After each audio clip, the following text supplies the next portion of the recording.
दो मार्ग।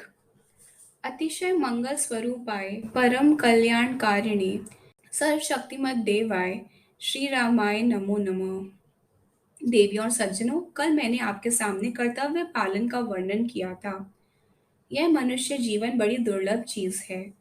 इसको पाकर कमाई करनी चाहिए। दुकान पर कोई बैठा हो तो उसको कमाई करनी चाहिए। दुकान जुए के लिए नहीं, ताश के लिए नहीं है।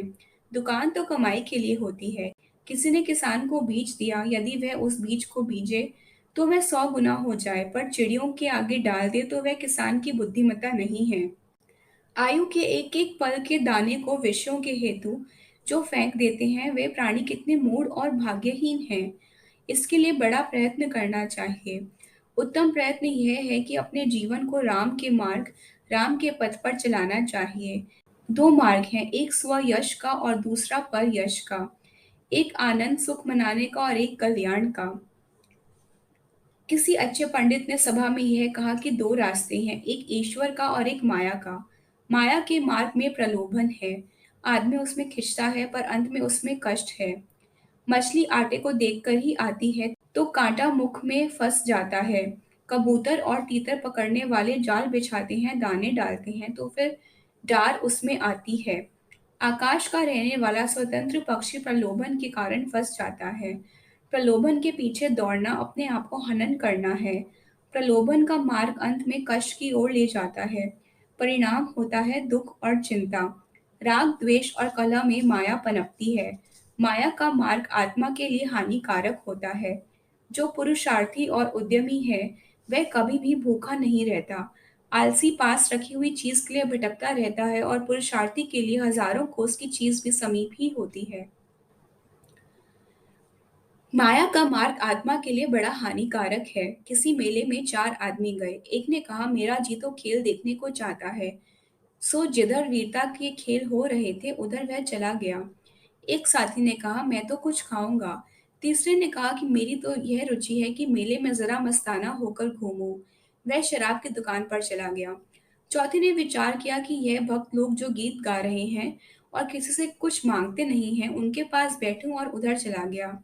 सायंकाल सब इकट्ठे हुए। एक का बुरा हाल, मुंह में झाग, नशे में चूर, बार बार उठाते हैं पर वह बार बार गिरता है। खेल तमाशा देखने वाला, जिसने दाव पेंच का खेल देखा, उसने जोश की बातों की चर्चा करी और उसके जी में आया कि मैं भी दाव पेंच सीखूं, और यही बात उसने शाम के समय साथियों पर प्रकट की। तीसरे ने कहा कि 2 रुपए की मिठाई खरीदी, कै और बुरा हाल और गिर गया। भले आदमी कोई थे, वे अस्पताल ले गए, दवाई दी, बच गया। हैजा था, पेट में दर्द अब भी है।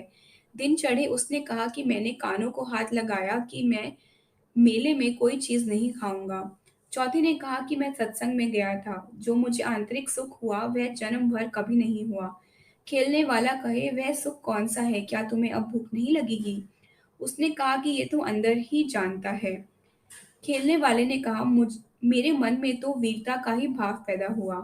मुझे कहना यह था कि प्रलोभन का मार्ग तो ऐसा ही है, जैसे मेले में रंगदार मिठाई। माया का मार्ग अंधेरे का है, अज्ञान का है। इसमें हानि लाभ का भी विचार नहीं रहता। मृग गीत पर मस्त होकर दौड़ कर जाता है और गोली खाता है। पतंगे चमकती वस्तु पर, बिजली या बत्ती पर प्रलोभन के कारण जाते और भस्म हो जाते हैं। यह दुराचार का मार्ग और हत्या का मार्ग है। पंडित ने दूसरा मार्ग बताते हुए कहा, दूसरा मार्ग सर्वश्रेष्ठ मार्ग है। आत्मा परमात्मा का मार्ग है। उसमें आंखों का, कानों का प्रलोभन नहीं, केवल आंतरिक वृत्ति से बात आती है, जो उसके जीवन को ऊंचा बनाती है। जो नर नारी इस मार्ग पर चलते हैं, उनकी सभी प्रकार की कमी दूर हो जाती है। वे बहुत अच्छे रहते हैं। उनको आनंद हो या कुछ भी हाल हो, हर हाल में स्वाद ही आता है। कुछ सज्जन कार में आए और नहर के किनारे जा बैठे। खाने की चीजें निकाली और चर्चा शुरू कर दी कि देखो, रसोइये ने चटनी और अचार दिया ही नहीं। खाने में कोई स्वाद ही नहीं है। घर वालों ने यह क्या दे दिया? यह मट्ठी तो गले में अटकती है। वहीं नहर के किनारे एक किसान भी आकर बैठ गया। उसने सोचा, 1 बज गया है, रोटी खाऊं, और अपनी रोटी निकाली, प्याज निकाला और मजे से खाने लगा। एक ज्ञानी वहां से जा रहा था। उसने कार वाले की बातें सुनी और कहने लगा, इतनी चीजें तुम्हारे लिए बनाई गई हैं, घर वालों और रसोइये ने मेहनत की है, परंतु तुम खोट निकाल रहे हो।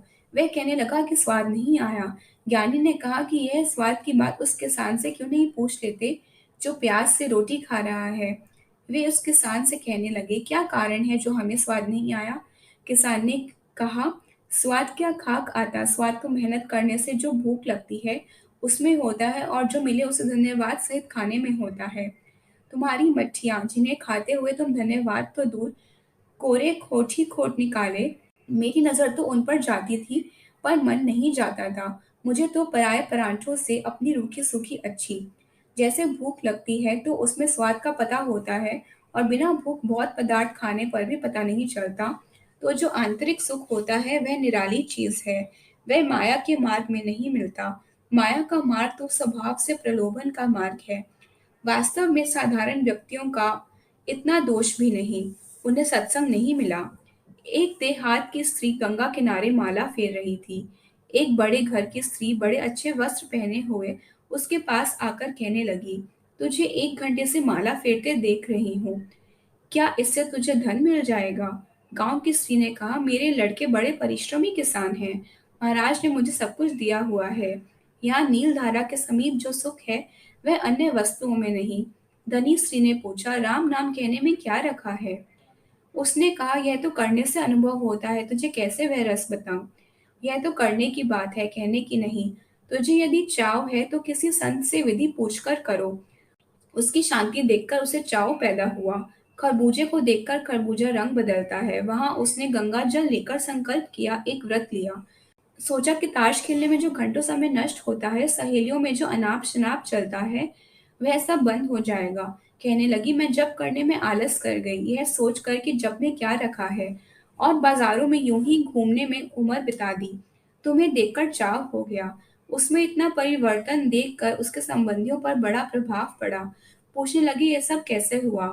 बोली, श्री राम नाम के जाप से। उसकी वाणी में बल था, कहने का प्रभाव हुआ। आत्मा में ही सब सुख का संचार होता है, और आत्मा परमात्मा का मार्ग ही कल्याण का मार्ग है, और यह बहुत ही उत्तम मार्ग है।